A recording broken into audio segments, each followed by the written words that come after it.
السلام علیکم ویئرز، امید ہے کہ آپ سب ٹھیک ہوں گے۔ آج تقریباً کوئی ویسے تو 1 سال بعد میں بیچ میں روٹین چھوڑ دی تھی۔ 1 سال ایکسرسائز کی تھی اور پھر بیچ میں ہلکی پھلکی کرتا رہتا تھا، مطلب کوئی روٹین نہیں تھی، کبھی ہفتہ کر لی، 2 ہفتے کر لی، پھر چھوڑ دی، مہینہ اس طرح۔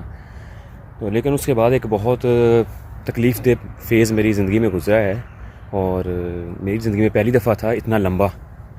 تو یہ لائف سپین جو بیماری کے اندر، ڈیزیز کے اندر گزرا ہے مجھ پہ نا، مطلب کہ ایک بیکٹیریل انفیکشن ہو گیا تھا۔ بہت سے دوستوں کو پتہ ہوگا، تو کچھ میرے پیج کے فالوورز ہیں ان کو نہیں پتہ ہوگا۔ تو آپ یقین کرو کہ انفیکشن نارمل سا سٹارٹ ہوا، لیکن اصل میں وہ جسم کے اندر جو ویسٹ جمع جاتا ہے نا، وہ نکلنا ہی ہوتا ہے، وہ بہانہ بننا ہی ہوتا ہے۔ ایک مطلب بیکٹیریل انفیکشن کا ایک جو پائل کہہ لیں، یا اس کو ایک تھوڑا سا دانہ کہہ لیں، وہ پھٹا پھیلا، پھر آگے آپ یقین کرو 20-25 مطلب کہ دانے اس طرح بنے مختلف جگہوں پہ، لیگز پہ اس طرح۔ اور اس نے یقین کرو میری زندگی کو ایسے جام کر دیا تھا جیسے میں زندگی کے اندر سکون کو بھول گیا تھا، کہ شاید زندگی میں سکون ہے ہی نہیں، زندگی ہے ہی ایسے ہی ہے۔ اتنا اس نے 2 مہینے کنٹینیوس دن رات، اور کئی ہفتوں تک مجھے نیند نہیں آ سکی۔ دن کو سوتا تھا، رات کو جاگتا رہتا تھا، دن کو بڑی مشکل 2-3 گھنٹے۔ تو مطلب پھر اس کے بعد ایچنگ ہو جاتی تھی، پھر ان پہ ریڈ اسپاٹس جیسے وہ ایچنگ والے بن جاتے تھے۔ تو انفیکشن پھیلا، اس کے لیے بہت سی میں نے میڈیکیشن کی، مطلب ایکسپرٹ ڈاکٹر سے، اس میں انجیکشنز بھی اور کچھ اینٹی بایوٹک ٹیبلٹس بھی تھیں، اور اس کے علاوہ ایچنگ کے ریلیٹڈ جو مطلب کہ ہسٹاکزائٹک وغیرہ اینٹی ہسٹامائن میڈیسنز تھیں، ٹھیک ہے۔ تو بات کرنے کا مقصد یہ ہے کہ یہ سب انسان کے اوپر ایک امتحان ہوتا ہے، اللہ کی طرف سے ہوتا ہے۔ کہنے کا مقصد یہ ہے کہ امتحان ایسا تھا کہ میرے جیسا انسان جو صفائی کا بہت زیادہ خاص خیال رکھنے والا، جو ہلکا سا پسینہ ہے تو فوراً نہانے والا، ہلکی سی گندا یا ناپاک پلیت چھینٹا پڑے یا کوئی ایسا، مطلب اس پہ مجھے یہ نہیں تھا کہ مجھے کوئی ایسا پرابلم نہیں تھا، بس ویسے میں اپنے آپ کو، مجھے شروع سے صفائی پسند ہے، ہلکی سی گندگی مجھے بہت نفرت ہے اس سے۔ تو اس بندے کے ساتھ ایسا ہوا کہ وہ 2 مہینے تک نماز نہیں پڑھ سکا۔ مطلب اب اللہ معاف کرے، بیماری کیسی بھی حالت ہو، چلو بندہ جیسے بھی وضو کر کے نماز پڑھنی چاہیے، لیکن میری تھوڑی سی کہہ لیں کہ اس کو نفسیاتی پرابلم تھی، کہ جب تک صفائی کا صاف نہیں نہ ہوتا، یقین نہیں ہوتا تھا، تو دل نہیں کرتا تھا کہ اللہ کے گھر میں جاؤں۔ لیکن میں ان نمازوں کا کفارہ، یا کیا بولتے ہیں کہ قضا کروں گا ضرور۔ ایسے نماز تو معاف نہیں ہوگی، نماز تو کسی صورت میں بھی معاف نہیں ہے۔ اگر آپ کا کوئی ایسا زخم یا کنٹینیوس جس میں بہہ رہا ہے، جس میں کوئی ایسی پرابلمز ہے، یا اس میں کوئی ایچنگ ہوتی ہے، یا اس میں سے کوئی رطوبت نکلتی ہے، یا پانی وغیرہ یا بلڈ نکلتا ہے، تو اس کو دھو لیں ایک بار، نکلتا ہے تو نکلتے نہیں، آگے کوئی اس کی پٹی لگا کے یا روئی لگا کے نماز پڑھیں۔ تو نماز تو کسی صورت میں بھی نہیں ہے، تو اشارے سے پڑھ لیتا، لیکن میں نے غلطی کی ہے، میں اس کا اللہ پاک سے معافی مانگوں گا۔ باقی یہ ہے کہ بہت سے لوگوں کے ساتھ ایسا ہوتا ہے کہ ہلکی سی بیماری آنے پہ بھی ہو جاتی ہیں، لیکن میری جو کنڈیشن ایسی تھی کہ ہر بندہ اس چیز کا گواہ ہے کہ کیسی حالت تھی، کہ دن رات تک کمرے میں بیٹھے رہنا، اور یہاں تک کہ میں یہ بتا دوں کہ مایوس ہو گیا تھا کہ شاید یہ آخری ٹائم ہے، کہ 2 مہینے تک۔ اور اللہ کا شکر ہے، اللہ پاک سے دعاؤں کی، نماز کہنے کا مقصد ہے کہ اتنے بڑے بڑے گناہ ساتھ ہو رہے تھے، نماز کو چھوڑ رہا تھا، اللہ معاف کرے۔ اور صبح تہجد کے وقت اٹھ کے میں جب جاگتا تھا بغیر وضو کے، وہ کہتے ہیں نا کہ اللہ سے رابطہ کرنے کے لیے مطلب کہ انسان کا بہت زیادہ نیک ہونا ضروری نہیں ہے، یہ تو اس مالک کا کرم ہے، اس مالک کی رحمت ہے کہ وہ میرے جیسے، بلکہ جو گندے انسان، گناہوں سے لتھڑے ہوئے اور بہت زیادہ نافرمان انسان کی بھی سن لیتا ہے، ہوں تو اس کا بندہ ہی نا۔ کہنے کا مقصد ہے کوئی اللہ نہیں پیدا کیا، اللہ کو پتہ ہے کہ انسان سے گناہ ہوں گے، تو لیکن پھر بھی میں اللہ سے تہجد کے وقت، فجر کے ٹائم، راتوں کو جب جاگ آتی تو اللہ سے معافی مانگتا اور دعا کرتا، یا اللہ جو میرا گناہ ہو گیا مجھے معاف کر دے، اور جو بیماری اگر اس گناہ کا کفارہ ہے تو اس بیماری کو جلدی جلدی میرے لیے یہ عذاب کو کم کر دے۔ تو بس اللہ کی مرضی تھی۔ اور پھر ایک بندوں نے حوصلہ بھی دیا کہ یہ جو بیماری ہوتی ہے گناہوں کا کفارہ ہوتا ہے، اور اللہ پاک اس سے گناہ اور مختلف جو سختیاں ہیں وہ اللہ ٹال دیتے ہیں۔ اللہ کا شکر ہے اس مالک کا۔ تو آج جو بڑے اچھا میرے لیے ٹائم ہے کہ میں دوبارہ آج ایکسرسائز فیلڈ میں آ چکا ہوں، اور اپنی روٹین جو ہے پہلے کی طرح نہیں کر سکتا، وہ تو ایک سٹیمنا جو بنا ہوا تھا، سٹیمنا نہیں ٹوٹا، اس کے علاوہ جسم کے اندر ویکنس بہت ہے، میں نے خود نوٹ کیا ہے کہ جو پرانے جتنے ٹراؤزر وغیرہ کپڑے، وہ شرٹس، وہ اتنی ڈیلی اور مطلب کہ بازوؤں پہ نظر آ رہا ہے کلیئر کہ بازو بہت زیادہ ویک ہو گئے ہیں، اور میرا ویٹ جو کم سے کم 8-9 kg کم ہو گیا ہے، ٹھیک ہے۔ تو انشاءاللہ آہستہ آہستہ اب ڈائٹ بھی اچھی کروں گا اور ایکسرسائز بھی کروں گا، انشاءاللہ وہی سٹیمنا جو دوبارہ گین کروں گا، اور انشاءاللہ باڈی کو جو بلڈ اپ کرنے کا ایک ڈریم تھا، انشاءاللہ آہستہ آہستہ، لیکن ہمارے لیے یہ بڑا مشکل کام ہے کیونکہ یہ بہت مہنگی اور بڑی، کہتے ہیں نا چیمپئن یا شہنشاہ گیم ہے. تو اس میں ڈائٹ سب سے مہنگا صرف جم یا ایکسرسائز کرنا نہیں ہوتا, اس میں ڈائٹ کا خیال رکھنا, روٹین, اور انسان کا سب سے زیادہ مینٹل طور پہ اسٹرانگ ہونا اور بے فکر ہونا, وہی بندے کے باڈی بلڈ اپ ہوتے ہیں. تو باقی کہنے کا مقصد ہے کہ بیماری کے بارے میں آپ کو بتا دیا. تو آپ لوگوں کے لیے کچھ نصیحت ہے کہ جو مجھے بیماری جو مجھے اندازہ ہوا, میں نے اپنے آپ پہ غور کیا, اور ہر انسان کو اپنا محاسبہ کرنا چاہیے. ایک تو ظاہری بات ہے میں انسان ہوں, گناہ ہوتے رہتے ہیں, اللہ کے دین کی صحیح طرح پیروی نہ کرنا, نمازیں پڑھ لیں چھوڑ دیں, اور مطلب تکبر کرتے رہنا, اور اس طرح کی اور باتیں جو نا دین کی صحیح طرح فالو نہیں کرنا, اور انسان روزانہ دن میں کتنے بار گناہ کرتا رہتا ہے, منہ سے ایسے بول نکل جاتے ہیں, یہ ساری چیزیں چلتی رہتی ہیں. لیکن انسان کو ان چیزوں سے پرہیز کرنا جتنا ہو سکے کر سکتا ہے کرنا چاہیے. اور دوسرا, انسان کو ہر وقت اللہ پاک سے استغفار کرنا چاہیے. تو میں نے حدیث میں پڑھ رہا تھا کہ اللہ کے نبی صلی اللہ علیہ وسلم کا فرمان ہے, تو وہ مطلب کہ اپنے صحابی کو کہہ رہے تھے کہ آپ دن میں بار بار استغفار کیا کرو. تو انہوں نے مطلب کہ مجھے جو اس کا اب پوری ایگزیکٹ بات یاد نہیں ہے, اس میں مفہوم یہ تھا کہ یا رسول اللہ اگر مطلب کہ چھوٹا چھوٹا گناہ ہر گناہ ہو فوراً استغفار کریں. تو اللہ کے نبی نے کہا کہ اگر دن میں 70 مرتبہ بھی آپ کو استغفار کرنا پڑے تو کریں.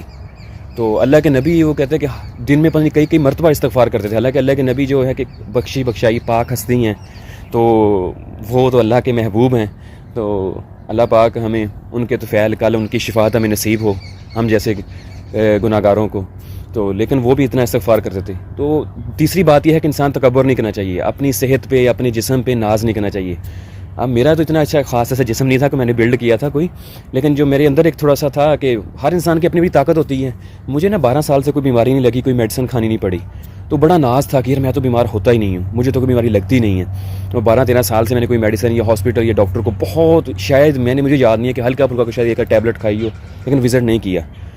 تو یہ ایک تکبر تھا. اور اگر کوئی بندہ بیمار ہوتا تو اس سے میں بڑی نفرت کرتا, تکبر کرتا, یار یہ تو ہے ہی مطلب اس کو صفائی نہیں رکھتے, خیال نہیں کرتے, یہ تو ہے ہی نالائق ہیں, ان پڑھ ہے, جاہل ہے, ان کو خیال نہیں رکھنا آتا, ان کو روٹین نہیں رکھنی آتی. یہ اس طرح کے بڑے تکبر کرنا, یہ تو ہے ہی گندا, یہ تو فلاں ہے, یہ فلاں ہے, ایسا تکبر نہیں کرنا چاہیے. بیماری اچھے لوگوں کو بھی, اور جتنے ہائیجین کے یا ہیلتھ کے ریلیٹڈ جتنے اسٹینڈرڈز ہیں وہ جو رکھنے والے, ان کو بھی بیماریاں آتی ہیں, اور بڑی شدید اور گندی قسم کی بیماریاں آتی ہیں. لیکن وجہ یہ ہے کہ وہ ایکسپوز نہیں کرتے دنیا کو, اور ان کا ڈیٹا نہیں سامنے آتا ہمارے.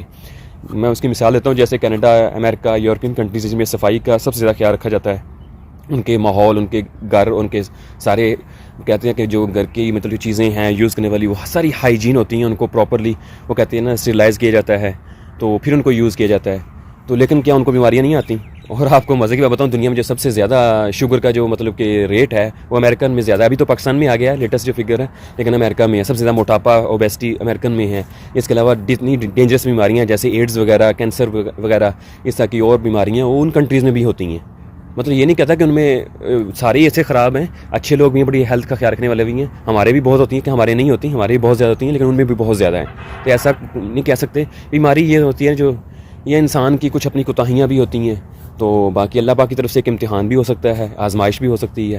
تو میری اپنی کوتاہی یہ تھی کہ ایکسرسائز بہت زیادہ کی, ڈائٹ بہت اچھی رکھتا تھا, ہر وقت ہوٹلنگ وغیرہ اس طرح فاسٹ فوڈ وغیرہ بہت زیادہ کھانی. اور یہ فاسٹ فوڈ اتنی ہوٹلنگ تو میری لائف میں اتنی کم نہیں, زیادہ نہیں تھی, وہ ہفتے یا مہینے بعد ہوتی تھی. لیکن یہ ہے کہ میں اپنی ڈائٹ کا جو گھر میں خیال رکھتا تھا. اب ایک اچھی ڈائٹ ہے, اس کو بھی بار بار زیادہ ہم کھائیں نا, تو جب ایک لمٹ انسان کی نہیں ہے, اس کے اندر گنجائش نہیں ہے, تو وہ ظاہری بات ہے وہ ویسٹ بنے گا. جب انسان ایکسرسائز نہیں کرتا یا ورک آؤٹ نہیں کرتا, یا گھر میں کوئی اور کام نہیں ہے, ہر وقت بیٹھا رہتا ہے, یا اس کی بیٹھنے والا کام ہے, تو اس کو تھوڑی کیلریز کم کرنی چاہیے. اس کے لیے کیلریز 1200-1300-1500 کیلری کافی ہیں. اور میں جو لے رہا تھا 2500-3000 کیلری کی ڈیلی روٹین, وہی ایکسرسائز والی روٹین تھی. مطلب ہر چیز کو پیور کھانا, مطلب کہ دودھ پینا, اور اس کے علاوہ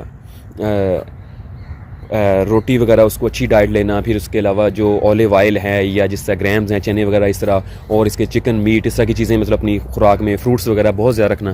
تو ظاہری بات ہے جسم نے اب ایکسرسائز کرنی نہیں ہے, پسینہ آنا نہیں ہے, تو اندر ویسٹ ہی بننا ہے, تو ویسٹ نے پھر نکلنا ہے, ظاہری بات ہے. تو یہ سب اللہ پاک کی طرف سے ہوتا ہے. اور اپنی صحت پہ کبھی ناز نہیں کرنا, اپنی صحت پہ تکبر نہیں کرنا, کسی کو نیچا نہیں دکھانا. انسان کو سادہ اور سمپل اور اللہ سے ہر وقت ڈرتے رہنا چاہیے. ہر انسان سے محبت کرنی چاہیے, کیونکہ وہ جو انسان ہے وہ بھی اللہ کی مخلوق ہے, اللہ بھی ان کو دیکھ رہا ہے. آپ اکیلے کوئی بڑے خاص یا سمجھدار لوگ نہیں ہو, تو اللہ کو بھی پتہ ہے. یہ دنیا میں اتار چڑھاؤ, اچھے برے, چھوٹے بڑے, کم زیادہ, یہ سب کے ساتھ ایسا واقعہ ہوتا ہے. میرے ساتھ بھی ہوا, کبھی اچھا ٹائم ہے کہ برا وقت ہے, یہ آ جاتا ہے. تو انسان کو اس پہ ناز نہیں کرنا چاہیے, ہر وقت اللہ سے معافی اور استغفار اور ڈرنا چاہیے.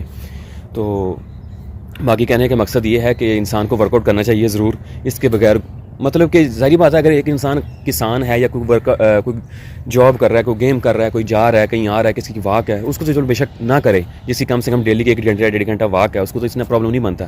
جو بندہ نے کھانا کھا کے اچھی سے اچھی ڈائٹ لے کے بھی, وہ بھی انسان کے لیے زہر بنتی ہے. جب انسان کو اتنی ضرورت ہی نہیں ڈائٹ کی, تو جب ایک حد سے زیادہ کھائے گا, کیلریز زیادہ لے گا, تو وہ کیلریز جا کے پہلے اسٹور ہوں گی, پھر وہ اس میں سے ویسٹ بھی اتنا نکلے گا. اب ہمارے جو پسینہ آتے ہیں یا جو اس طرح کے گلینڈز ہوتے ہیں یا ایکسرسائز کرتے ہیں, تو اس میں سے پسینہ اور ویسٹ اور لمفیٹک نوڈز جو ہوتے ہیں, ان سے بہت زیادہ مطلب کہ اس طرح کے جو ویسٹ مٹیریل نکلتا رہتا ہے, تو ایکسرسائز کرتے ہیں. پھر اگر یہ ہے کہ ہمارے جسم میں فیٹس بہت زیادہ, جو فیٹس ہمارے جسم میں بہت زیادہ, اس کے بھی بڑے نقصانات ہیں.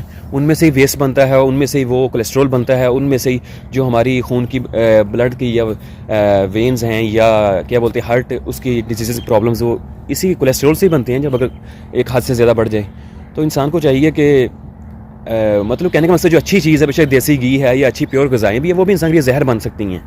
تو انسان کو چاہیے کہ اگر میں کچھ کام نہیں کرتا, میرا کام پڑھنے والا ہے, پڑھانے والا ہے یا بیٹھنے والا زیادہ, میرا کوئی ایکسرسائز نہیں ہے, میرے پاس کوئی جاب نہیں ہے, یا میں کوئی ایسا ہارڈ ورک جیسے کسان وغیرہ کرتے ہیں یا کوئی فیکٹری مزدور کرتے ہیں یا کام کرتے ہیں, ان کی طرح نہیں ہے, تو پھر ہمیں ایکسرسائز فیلڈ میں آنا پڑے گا. ڈیلی کم سے کم 1 مائل, آپ اگر رننگ نہیں کر سکتے, واک تو کریں لازمی, 1-2 مائل, ٹھیک ہے, واک کم سے کم ٹائم میں بتا لیں 1 گھنٹہ کریں. تھوڑی سی پش اپ وغیرہ لگائیں, پش اپ نہیں لگا سکتے تو اور بہت سی گیمز ہیں, ایبڈومینل گیمز ہیں جن کو ایبس کی کہتے ہیں گیمز, وہ کر لیں تاکہ تھوڑا سا پسینہ نکلے. زیادہ نہیں کر سکتے, گھنٹہ نہیں کر سکتے, آدھا گھنٹہ تو لازمی کریں. اگر آپ کے پاس کوئی تھوڑے سے ایجڈ ہیں تو صحیح بات ہے, واک پھر تھوڑا زیادہ کریں, پھر 1 گھنٹہ کر لیں, کم سے کم 4 سے 5 کلومیٹر واک ڈیلی کر لیں, تو انشاءاللہ آپ کو بیماریوں سے نجات مل جائے گی. اور نو ڈاکٹر کوئی آپ کو پرابلم یا نو میڈیسن, یہ آپ کی زندگی سے یہ ایسا مطلب کہ ایک رول آ جائے گا کہ نو ڈاکٹر نو میڈیسن. اگر آپ ایکسرسائز فیلڈ میں آئیں گے, اگر فیلڈ میں نہیں آئیں گے تو پھر ڈاکٹر ہی ڈاکٹر اور میڈیسن اور آپ کے پیسہ یہ سارا لگے گا.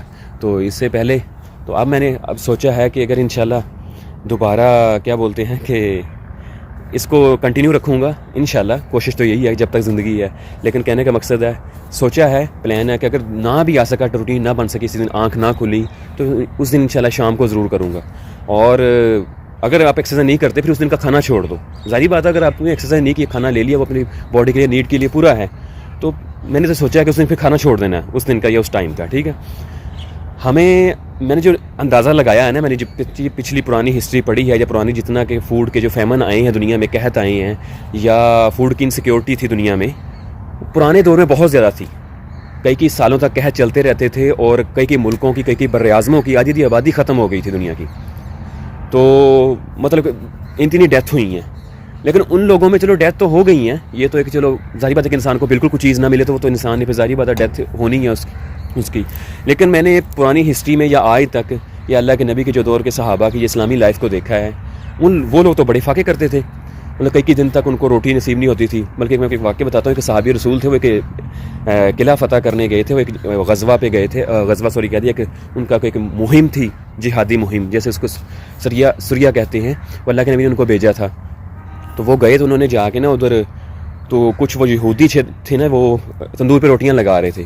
جب وہ حملہ ہوا قلعے پہ, تو وہ روٹیاں چھوڑ کے بھاگ گئے. انہوں نے جو روٹیاں کچھ پکی ہوئی تھیں وہ پڑی ہوئی تھیں, تو وہ صحابی رسول کہہ رہے تھے ہم نے زندگی میں پہلی دفعہ گندم کی روٹیاں کھائی ہیں. مطلب یہ لگا لو کہ زندگی میں پہلی دفعہ. اور وہ کہتے ہیں کہ ہم نے سنا تھا, یہ عرب میں مقولہ تھا, کہ جو گندم کی روٹی کھاتا ہے نا, یہ گندم کی روٹی میٹھی ہوتی ہے اور جلدی انسان کو پھلا دیتی ہے, تو جسم کو. تو وہ کہتے ہیں ہم اپنے بازوؤں کو دیکھنے لگے, دیکھو ہم نے گندم کی روٹی کھا کے پھول تو نہیں گئے. مطلب 1-2 روٹیاں کھانے سے وہ اپنے کو چیک کر رہے تھے کہ ان کو. تو اللہ کے نبی کی مطلب اکثر وہ عائشہ کے سے ایک روایت آتی ہے کہ اللہ کے نبی کے گھر میں چولہا نہیں جلتا تھا, 1 چاند 2 چاند 3 چاند تک گزر جاتے تھے. خوراک کیا آتی تھی, کھجور دودھ پانی, بس کچھ دودھ مل گیا, ایک مطلب کہتے کٹورا مل گیا, ایک پیالہ مل گیا دودھ کا, کچھ کھجوریں کھا لیں, بس اس طرح گزارا ہوتا تھا. اور آج جو میں نے ایکسپیرینس کیا, آج کسی بندے کو میں نے یہ نہیں آج تک سنا کہ مجھے جو بیماریاں آج کل جتنی 99% بیماریاں جو ہیں نا, وہ زیادہ کھانے سے ہو رہی ہیں آج کل دنیا میں. آپ اندازہ لگا لیں, آج تک میں نے کوئی بندہ ایسا نہیں دیکھا جس کو کہتا ہے کہ مجھے ڈائٹ کا ایشو ہے, ڈائٹ کی انسیکیورٹی ہے یا مال نیوٹریشن ہے. مجھے اس پرابلم سے آج تک میں نے نہیں سنا کسی بندے کو کوئی بیماری. وہ ایک آدھ کوئی بائی چانس کوئی پیدائشی یا بیبی ہوتا ہے جس کو مال نیوٹریشن کا پرابلم ہوتا ہے, یا وہ اپنے جو اللہ کے نبی کے بتائے ہوئے اصول ہیں ان کے مطابق لے آؤ, کہ مطلب کھانا کھاؤ, اس کے 3 حصے کرو. تو یہ مطلب بہت کامن روایت ہے. تو چلو اس روایت کو انسان کو فالو کرنا چاہیے, لیکن انسان کو یہ کرنا چاہیے کہ تھوڑی سی بھوک رکھ کے, مطلب جتنا پیٹ بھرتا ہے نا, فرض کے مجھے پتہ ہر انسان کو پتہ ہوتا ہے میرا پیٹ 2 روٹیوں سے بھر جاتا ہے, کسی کا 3 سے بھرتا ہے, ہر انسان کا ڈیفرنٹ ڈائٹ ہے. تو کیا کرے, ہر جو کھانا نا ٹائم کا, اس میں آدھی روٹی کم کرتے جائے. ویسے جیسے پہلے زیادہ دودھ پیتا تھا, مطلب بے تہا جتنا مل گیا 2 کلو 3 کلو ساری کہہ دیا 1.5 کلو مل گیا, تو وہ تھوڑا سا کم کر دے, ٹھیک ہے. اور جو ڈائٹ ہے اس کا پھر ایک تھوڑا سا انسان کو اویئرنیس ہونی چاہیے کہ ہمارا مطلب اس چیز میں کتنی کیلریز ہوتی ہیں, اس میں کتنی ڈائٹ ہوتی ہے, کتنا پروٹین, کتنے گرام پروٹین ہوتا ہے. مجھے تو الحمدللہ اتنی ریسرچ کر کے یا پڑھ کے یا اپنی کیا بولتے ہیں کہ میڈیکل جو فیلڈ تھی یا اس میں کتابوں سے پڑھنے سے مجھے سمجھ آ گئی ہے کہ مطلب کہ ہر کسی میں کتنا پروٹین ہوتا ہے, کتنا فیٹس ہوتا ہے, کتنا کاربوہائیڈریٹ ہوتا ہے. مطلب موسٹلی جو ہماری ڈائٹ ہے نا مین ان کا مجھے الحمدللہ پتہ ہے. تو پھر اگر آپ کو پتہ چل گیا کہ میں نے اتنا چیز کھا لی ہے, فرض کہ آپ کی کیلریز پوری ہو گئی ہیں, 2000 کیلری کھا لی ہیں آپ نے کھا لی ہے, تو پھر اگر اچانک دعوت آ جائے تو پھر اس کو 2-3 ہزار کیلری اور کھا جائیں. چکن مل گیا, وہ مطلب کہ آپ نے کے جی 3 پاؤ آدھا کلو کھا لیا, تو پھر ظاہری بات ہے پھر اس نے جا کے ویسٹ نے ہضم ہونا ہے, اور کیسے انسان کے معدے نے اس کو بیئر کرنا ہے. ظاہری بات ہے پھر معدہ بھی خراب ہوگا. انسان جتنا مرضی کھا لے, میں کہتا ہوں کچھ فیلڈ میں ایکسرسائز ایسی ہیں بس انسان کا اسٹیمنا بن جائے. میں اکثر جب پہلے ایکسرسائز کرتا تھا 6-7 مہینے بہت کنٹینیوس کی اور بہت ہارڈ ایکسرسائز کی ہے. اب یقین کرو ایک دن کے اندر 2.5 گھنٹے تک میرا ورک آؤٹ ہوتا تھا, 2 گھنٹے کا. تو اس میں کہتا تھا کہ یار مجھے لوہا بھی مل جائے, لکڑی بھی مل جائے, وہ بھی کھا لوں گا, مجھے وہ بھی ہضم ہو جانا ہے, کیونکہ میرا باڈی کی کنڈیشن ایسی بنی ہوئی تھی. انشاءاللہ آج کا جو میرا تھوڑا ولاگ تھا, انشاءاللہ نیکسٹ ٹائم ولاگ بناتا رہوں گا اس اچھے ٹاپکس پہ. تو آج میں نے اسٹارٹ کر دیا, نیکسٹ ٹائم انشاءاللہ پھر دوبارہ اسی ٹاپک پہ یا اس ریلیٹڈ لوگوں کو ایکسرسائز کے ریلیٹڈ, ورک آؤٹ کو ریلیٹڈ گائڈ کرتا رہوں گا. میں نے تو اپنا ورک آؤٹ خود ہی بہت سی ریسرچ کے بعد, بہت سے لوگوں کو ڈسکس کرنے کے بعد, بہت سے لوگوں کے ورک آؤٹ دیکھنے کے بعد, اپنی باڈی فزیک کے لحاظ سے اور جو مجھے ایزی ہے اور بغیر کیا بولتے ہیں ٹولز کے بغیر میں نے اپنا ورک آؤٹ بنایا ہے. ہاں تھوڑے سے ٹولز وغیرہ یوز کرتا ہوں, ایک ڈمبل وغیرہ یا کچھ اسپرنگ وغیرہ اس طرح, لیکن زیادہ جم میں جانا پھر اس کی روٹین, کیونکہ ہمارے ایریا میں کوئی جم ہے نہیں ہے, نزدیک نہیں ہے, کاسٹلی پڑتی ہے, فیول خرچ ہوتا ہے, دور جانا پڑتا ہے. تو اس سے بہتر ہے پھر بندہ بغیر ورک آؤٹ کے بھی اپنا باڈی بنا سکتا ہے. تو میں نے ایسا اپنا ورک آؤٹ بنایا ہوگا انشاءاللہ. تو باقی اللہ پاک خیر کرے سب کے لیے, اللہ پاک سب کو اپنے حفظ و امان میں رکھے, سب کو اپنی جو اپنی رحمت میں رکھے, اور مختلف بیماریوں سے اور جو اللہ پاک کی طرف سے آفات ہوتی ہیں اللہ پاک ان سب پہ رحم کرے. تو انشاءاللہ نیکسٹ ویڈیو میں ملتے ہیں. جزاک اللہ.